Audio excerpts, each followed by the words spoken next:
It was supposed to be the week I said goodbye to my father, not the week I fought for my family's land. My $2,300,000 cattle ranch, passed down for 3 generations, was nearly stolen while I was 800 miles away in Montana, cutting the funeral short to race home. I arrived at 6 a.m., exhausted from driving through the night, only to find strangers in suits and clipboards walking my property, a massive "For Auction" sign planted in my yard, and HOA President Karen Whitfield calling 911, accusing me of trespassing on the very land I was born to inherit. I'd never joined their HOA, never surrendered so much as an inch of soil, but they saw my absence as an open door. They picked the worst time and the wrong man. My name is Jake Morrison, a third-generation cattle rancher in Colorado, and my 47-acre spread has been in my family since 1967 when my grandfather built it from raw earth, every cedar fence post, every barn beam, every stone in the gravel road. Since my wife Sarah passed from cancer 2 years ago, it's been just me and my 16-year-old daughter Emma keeping the legacy alive with our 30 head of cattle. 3 years back, developers built Maplewood Heights subdivision right beside my fence line. Within months, they formed an HOA and crowned Karen Whitfield, an ex-city planner from Denver with big ideas, as president. Karen was the type to measure grass with a ruler and fine you for leaving Christmas lights up past January 2nd. She came after me fast, first claiming my cedar fence encroached 18 inches into their so-called common area, then filing odor complaints about my cattle in summer, and finally insisting my gravel road somehow violated their pristine entrance median. Month after month, she fired off a new letter, each one more absurd than the last. Last Tuesday, I got the call no son wants. My father had suffered a massive heart attack. I left that night for Montana, planning to stay a week to arrange the funeral. Emma stayed with a friend, and my neighbor Bill Hendricks checked the cattle twice daily. But Thursday evening, Emma texted me, "Dad, come home now. Something's happening at the ranch." When I rolled through the gate at dawn, I didn't see grazing cattle, I saw 2 men in suits measuring my fence. A huge auction sign loomed in my yard. "Excuse me," I said, stepping out of my truck, boots crunching on gravel my grandfather had laid, "what exactly are you doing on my property?" The taller man barely looked up. "Sir, we're conducting a pre-auction assessment. This property is scheduled for public sale Saturday." I kept my voice steady, "This is my land. You're trespassing." The shorter man smirked. "We have legal authorization. Please don't interfere." I reached for my phone, but the tall one was already calling someone. "We have a situation, subject is being confrontational." Minutes later, a white Mercedes SUV kicked up dust in my driveway. Out stepped Karen Whitfield, dressed for a board meeting. "Mr. Morrison," she said with that smirk, "you're in violation of a court order. These gentlemen have every right to be here." When I demanded to see the order, she dialed 911, reporting me as a trespasser. Deputy Maria Santos, whose daughter was friends with Emma, arrived looking confused. Karen shoved a folder at her, papers topped with notice of property forfeiture, issued by something called the Maplewood Heights Community Authority. The document claimed I owed $47,000 in fines and that my fence constituted reverse adverse possession. I told Maria I'd never received such notice. Karen countered that refusal to accept certified mail was legally binding acknowledgement. I pulled out my property deed and tax records, showing our 60-year claim. Maria frowned, but Karen pressed on, citing HOA statutes. Maria refused to remove me without a court order, calling it a civil matter. Karen, snapping about administrative fees, didn't like that answer. Then I saw it, the auction sign was planted 2 feet inside my fence. When I demanded it be removed, she threatened to have me arrested for vandalism if I touched it. My lawyer was on vacation, other attorneys were unavailable. The timing was too perfect. While we argued, the assessors kept working. I produced my grandfather's 1967 survey, proving the fence was inside my property line. Outdated, they said. Karen claimed an HOA Commission 2022 survey showed otherwise. Just then, Bill Hendricks rolled in. At 73, retired from county surveying, he knew every inch of land here. "That fence hasn't moved since your granddad built it," he said. Karen dismissed him, but neighbors began gathering. Some filmed, others avoided eye contact. Karen told them to document his obstruction. That's when Maria delivered the first good news. Under Colorado law, adverse possession required 18 years of continuous occupation, meaning my grandfather's fence predated the subdivision's covenants. Karen, still defiant, called an emergency board meeting for 2 p.m. at her house. Though uninvited, I showed up. "Private meeting," she said. "I'm the property owner you're targeting," I replied. The board, Karen as president, Dr. Richard Stanton as VP, Jennifer Walsh as secretary, Marcus Chen as treasurer, and Patricia, sat ready to decide my fate. And that's when I made sure their little auction turned into the reckoning they never saw coming. What I discovered later was that Jennifer Walsh worked for Karen's real estate company, and Dr. Stanton had invested $50,000 in Karen's business. The fix had been in from the start. I presented my evidence methodically: the original 1967 property deed with survey, continuous tax payment records, and my grandfather's handwritten notes documenting the fence installation.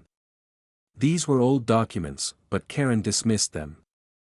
"Current law applies," she said. "According to whose survey?" I demanded. I had never agreed to any survey of my property. Karen then produced her professional survey dated March 2022, signed by someone named Robert Kumar from Mountain West Land Services. I'd never heard of either the company or the surveyor.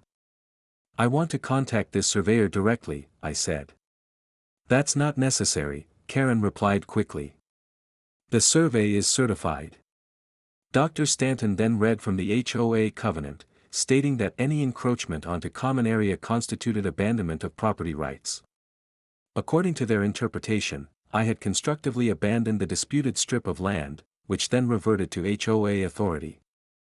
Jennifer Walsh produced meeting minutes from 2021 claiming I had been properly notified and failed to respond. I had never received any notification about meetings regarding my property. "Maybe we should postpone until legal counsel reviews everything," suggested Marcus Chen, the treasurer, who looked increasingly uncomfortable. "I've already contacted Secure Shield Security for the auction," Karen announced. "You're hiring security to help you steal my land?" I asked. Patricia Vance, the only board member who seemed to have a conscience, spoke up. "Karen, maybe we should reconsider this whole. We're proceeding as planned," Karen cut her off. That's when I learned about Colorado Revised Statute 38-33.3-3116, HOAs cannot claim ownership of property through covenant violations alone. Actual abandonment requires clear intent and physical vacation of property. I had continuously occupied, maintained, and paid taxes on my entire property for decades. The smoking gun came when I demanded to see all correspondence they claimed to have sent me. Karen produced emails sent to j.morrison.ranch@gmail.com, but my actual email was jake.morrison.ranch@gmail.com. They had the wrong address. Typographical errors don't invalidate proper notice. "You never verified my contact information," Karen argued. "How was that proper notice?" I countered. Bill Hendricks, who had followed me to the meeting, confirmed he'd never seen any surveyors on my property. "I check on Jake's place every day. I would have noticed strangers with measuring equipment." "Are you a licensed surveyor?"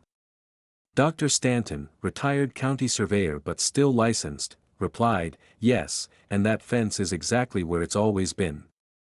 When the vote came, it was predetermined.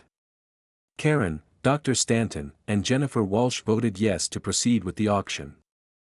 Marcus Chen abstained, and Patricia Vance voted no. The motion passed 3-1-1. "You're about to make a serious legal error," I warned. "We'll see about that," Karen replied. Sunday morning brought an even bigger shock. Karen was hosting a pre-auction viewing of my property.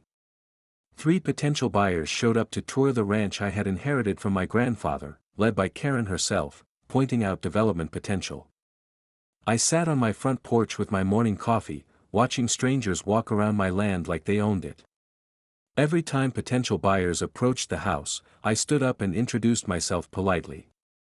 "Hi, I'm Jake Morrison. I own this ranch. Are you interested in buying stolen property?" The first buyer, a Denver developer in an expensive suit, left immediately after talking to me. The second buyer, a young couple, seemed torn between Karen's sales pitch and my warnings. The third was a real estate investor who started asking Karen detailed questions about title insurance. "Ma'am, I'll need to see clear title before I consider bidding," the investor said. Aaron struggled to answer his technical questions, finally saying, "All legal documentation will be provided at the auction." My neighbor across the street, Tommy Martinez, had been filming everything from his bedroom window. Tommy was 23 years old and ran a YouTube channel called Rural Real Talk with 47,000 subscribers. "Jake, this is insane," Tommy said, jogging over with his camera. "I'm posting this online." I was initially reluctant, but after seeing Karen's auction flyers posted around the subdivision, I agreed to let Tommy document what was happening. That Sunday evening, Tommy went live on YouTube with the title "Insane HOA Trying to Steal Neighbor's Ranch." The live stream attracted 847 viewers in the first hour, with comments flooding in from across the country supporting my fight. By Monday evening, local news reporter Sarah Kim from Channel 9 had called asking for interviews. When she contacted Karen for comment, Karen initially agreed, then changed her mind. Dr. Stanton refused to speak with reporters entirely. Channel 9 ran the story Monday night, "HOA Ranch Seizure Sparks Legal Questions." Meanwhile, my daughter Emma had been doing research of her own. She discovered that Colorado requires specific permits for property auctions, and no permit had been filed by the Maplewood Heights HOA. "Dad, they don't have legal authority to hold an auction," Emma told me. I called the county clerk's office Tuesday morning and confirmed Emma's research. The clerk explained that Colorado law requires a 30-day advance permit for property auctions, and the permit must include proof of ownership or legal authority. "Sir, they can't legally hold an auction without proper permits," the clerk confirmed. But Karen doubled down on her scheme. She hired Secure Shield security for auction day, 2 armed guards, a patrol car, and traffic barriers. When I confronted the security supervisor, he looked uncomfortable. "Sir, we're just here to maintain order," he said. "What if I told you this property isn't legally theirs to auction?" I asked. The supervisor promised to review their contract with the HOA. All property auctions in Colorado require state-issued permits under revised statute December 14, 401. The permits must include proof of legal ownership or a court order. Unlicensed property auctions constitute fraudulent business practices. Takeaway: always verify auction permits before bidding on any property. The neighborhood was splitting into factions. The Nextdoor app exploded with arguments between pro-Jake and pro-Karen residents.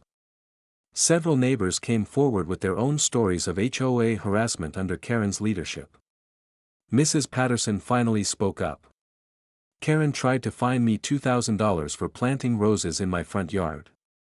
I contacted the Colorado Bar Association for an emergency referral and got the name of Sarah Chen, a property rights attorney who specialized in exactly these kinds of cases. This sounds like actionable fraud," Sarah told me over the phone. "I can meet with you Wednesday morning." Tuesday night, Karen sent me a certified letter demanding I vacate the property by Friday, claiming continued trespass violated a restraining order I'd never heard of. When I called Sarah Chen's office, her assistant confirmed that no restraining order had been filed in my name. "Mr. Morrison, someone is lying to you about court orders," Sarah said. Wednesday morning's meeting with attorney Sarah Chen changed everything. Sarah was a sharp woman in her 40s, specializing in property rights cases, and she had seen enough HOA fraud to recognize it immediately. "Jake, bring me every document you've received from this HOA," she said, spreading papers across her conference table like a detective investigating a crime scene. As Sarah examined the paperwork, her expression grew increasingly grim. Finally, she looked up with a mixture of anger and excitement. "Jake, I don't think this HOA has any legal authority over your property whatsoever." Sarah pulled out the original subdivision plat from 2019, which clearly showed HOA boundaries that excluded my pre-existing ranch property. The developer agreement specifically stated, "Pre-existing properties retain full autonomy. Your land was intentionally excluded from HOA jurisdiction. They have zero legal authority over your property," Sarah explained. A smoking gun came when Sarah discovered that Karen had filed an amended covenant extension in 2021, claiming to extend HOA authority over adjacent properties. But the extension was never approved by the County Planning Commission and was never signed by affected property owners. "Jake, this is a fraudulent document. Karen forged your consent." I remembered my grandfather telling stories about negotiating with the original developer back in 2018. Grandpa had been adamant about maintaining independence from any homeowners association. I found his handwritten notes tucked inside the family Bible, detailed records of his meeting with the developer, who promised the ranch would never be subject to HOA interference. Sarah made some phone calls and uncovered even more damning evidence. The original developer had sent an email to the county planner stating Morrison Ranch property must remain exempt from all HOA authority. The county's planning approval specifically excluded my ranch from HOA jurisdiction. "Jake, you have ironclad legal protection," Sarah said. "This HOA never had any right to regulate your property." But the fraud went deeper. Sarah contacted the surveyor whose name appeared on Karen's boundary survey, Robert Kumar of Mountain West Land Services. "I never surveyed any property for Maplewood Heights HOA," Kumar told Sarah over speakerphone. His voice was furious. "That signature is forged. This is identity theft. I'm filing criminal charges immediately." Sarah's investigation into Karen's business quickly revealed the financial motive behind the fraud. Karen's real estate company held an exclusive listing agreement for my ranch property, which would have netted her a $140,000 commission on a forced sale. Dr. Stanton's wife also worked for Karen's company. It was a criminal conspiracy for financial gain, Sarah concluded. Within hours, she filed an emergency injunction to stop Saturday's auction and requested a criminal investigation for fraud, forgery, and conspiracy. She also filed complaints with the district attorney's office and the state real estate commission. "We're not just stopping the auction, Jake," Sarah said. "We're ending their entire scheme." Thursday morning, my kitchen transformed into a war room. Sarah spread legal documents across my dining table while Bill Hendricks, Tommy Martinez, and surveyor Robert Kumar gathered around like generals planning a battle. "We have 48 hours to build an airtight case," Sarah announced, pointing to a timeline she'd drawn on my whiteboard. The evidence was overwhelming: my original 1967 property deed, the 2018 developer agreement excluding my ranch, county planning approval with exemption clause, the forged survey with Kumar's stolen signature, and Karen's real estate listing showing her financial motive. "This is the most solid property rights case I've ever seen," Sarah said with satisfaction. We assembled our expert witnesses, Bill Hendricks, retired county surveyor, who could testify about original boundaries, Robert Kumar, whose signature had been forged, retired property attorney Bob Sullivan, who understood HOA law, county clerk Lisa Martinez, who could confirm missing auction permits, and even James Walsh, the original subdivision developer, along with Jennifer Walsh's ex-husband. Sarah had discovered that Karen never filed a proper lien against my property.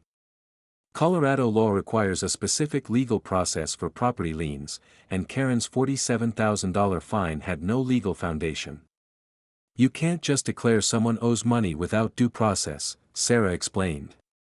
The case was so clear-cut that Sarah contacted the FBI's white-collar crime division.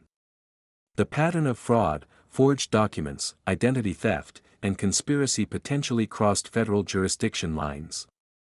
FBI agent Rodriguez agreed to investigate after reviewing our evidence. "This appears to be systematic fraud," he confirmed. Tommy coordinated a media strategy, reaching out to larger YouTube channels for coverage. The Legal Eagle channel agreed to analyze the case, and local news stations were requesting interviews. Stay factual. Stay calm.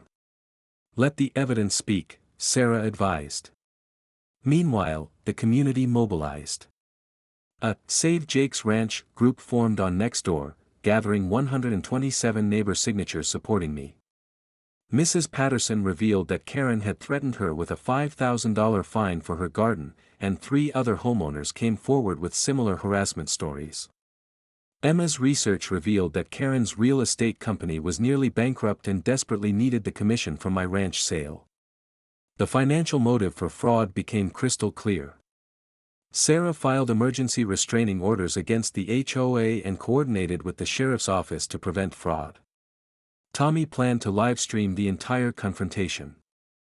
"We're turning their auction into their downfall," Sarah said. Under Colorado's Consumer Protection Act, fraudulent real estate practices carry criminal penalties. Identity theft, like forging Kumar's signature, is a federal crime. Conspiracy to commit fraud can result in 5-year sentences. Takeaway: white-collar crime prosecution requires a clear paper trail, and we had one. Our backup plans covered every contingency: emergency injunction to stop the auction legally, sheriff's arrest of Karen for fraud, public exposure destroying Karen's business, or federal charges ending the scheme permanently. "We're not just winning," Sarah told me. "We're making sure this never happens to anyone else." Thursday evening, I called Emma at her friend's house. "Honey, this might get ugly tomorrow. Are you ready?" I asked. "Dad, Grandpa didn't raise quitters." "Neither did you," she replied. Bill Hendricks clapped me on the shoulder. "Jake, your grandfather would be proud. Tomorrow, we restore justice." That night, Sarah's subpoenas uncovered Karen's email trail, showing premeditation and conspiracy. One email to Dr. Stanton read: "Once we get Morrison's land, we split the profit." His reply: "Are you sure this is legal?" Karen's response: "Legal is what we make it." Tommy's latest video had already reached 847,000 views with 94% positive comments from across America. "Stand your ground, Jake," they encouraged.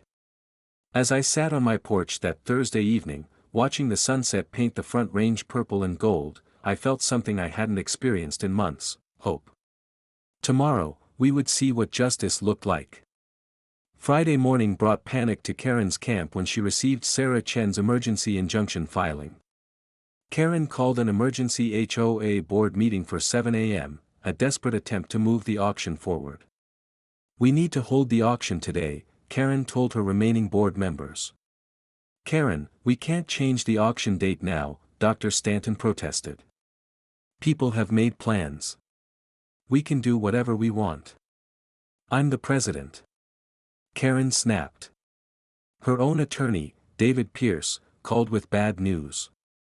"Karen, this injunction is serious. You could face criminal charges," he warned. "You said the covenant extension was legal," Karen reminded him. "I said it might be legal."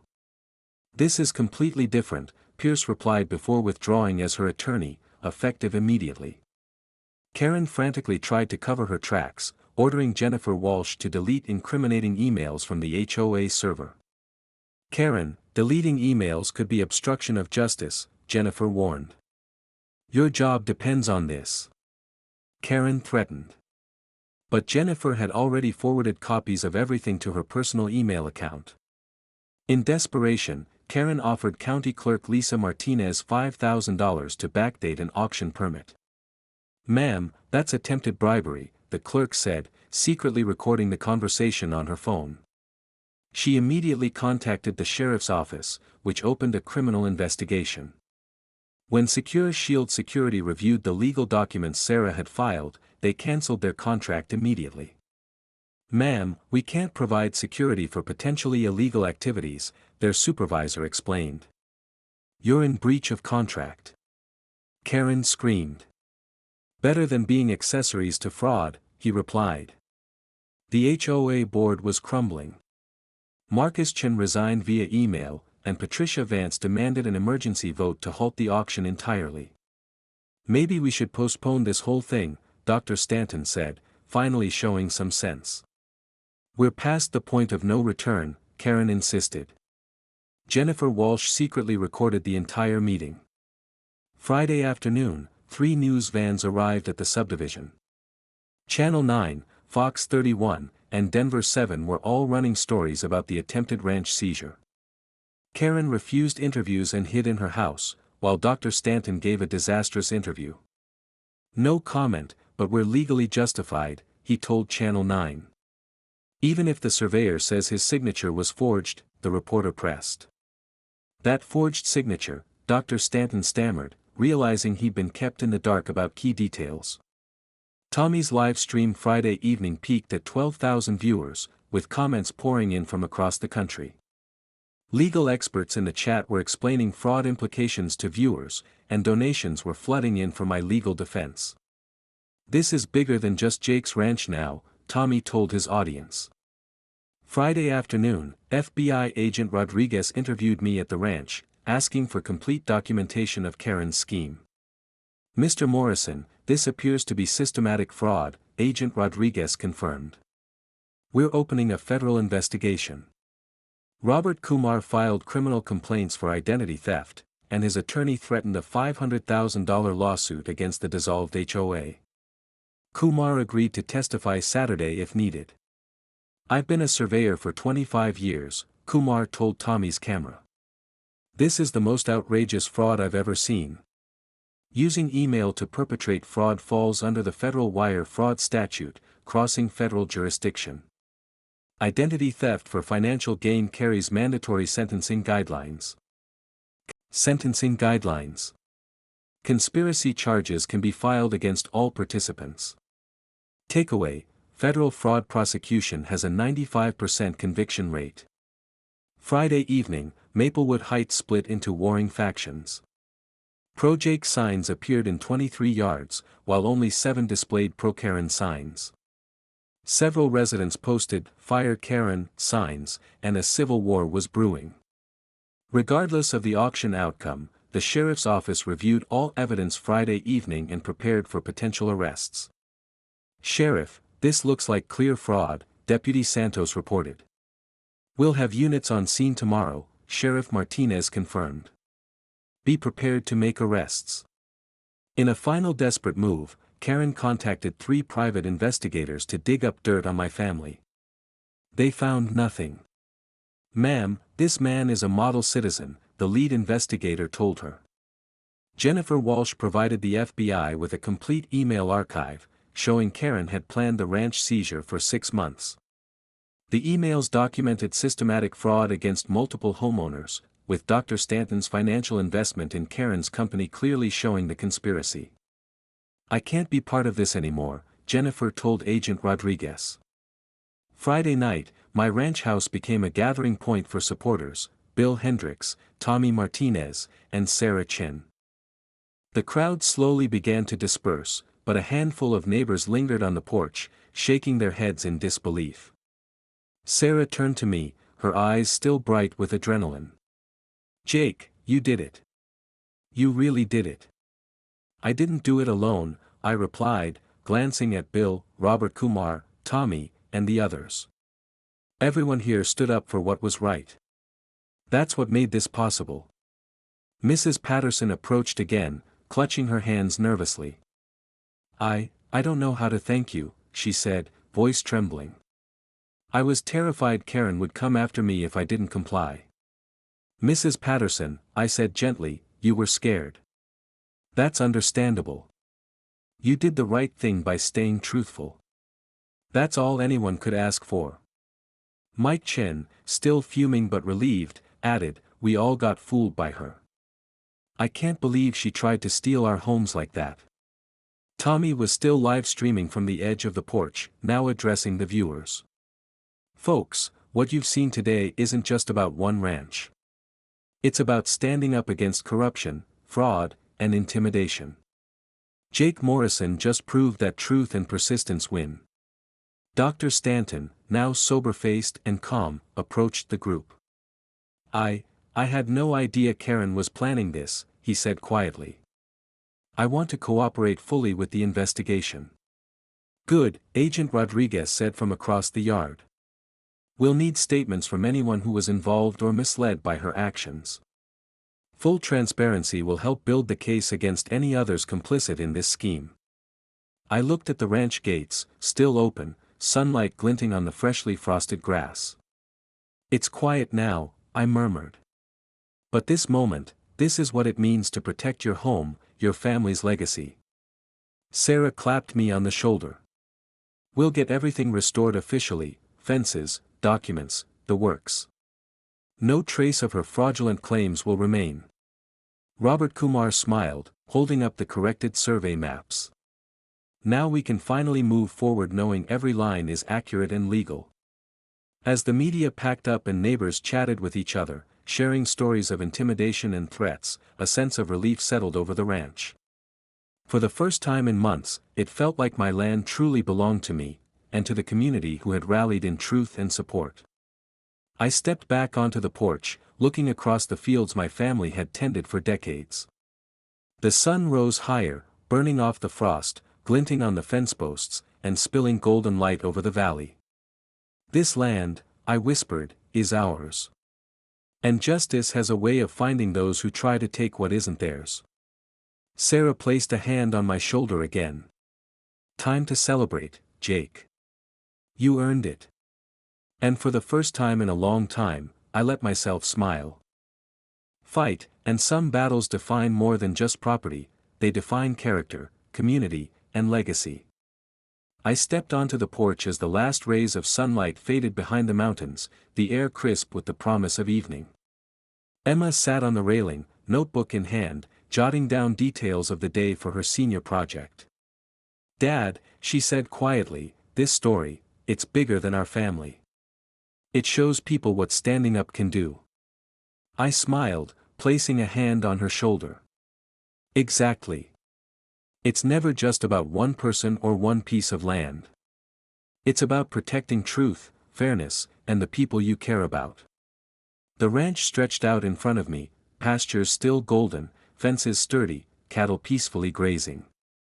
Every post and rail told a story of persistence, courage, and the value of legacy. Each corner of the property held memories of hard work and honesty, and now, with the legal battles behind us, those memories were safe.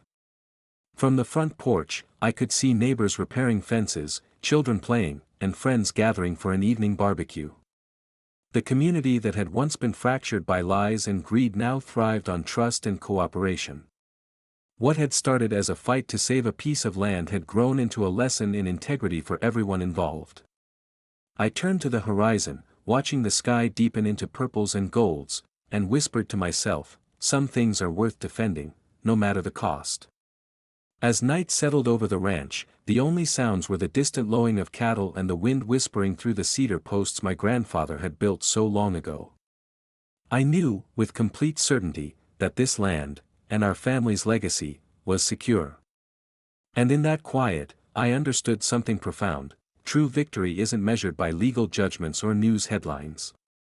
It's measured by the peace that comes when you've stood up for what's right, protected your family, and preserved the integrity of your home for generations to come. Some victories are worth the fight. And this one was everything.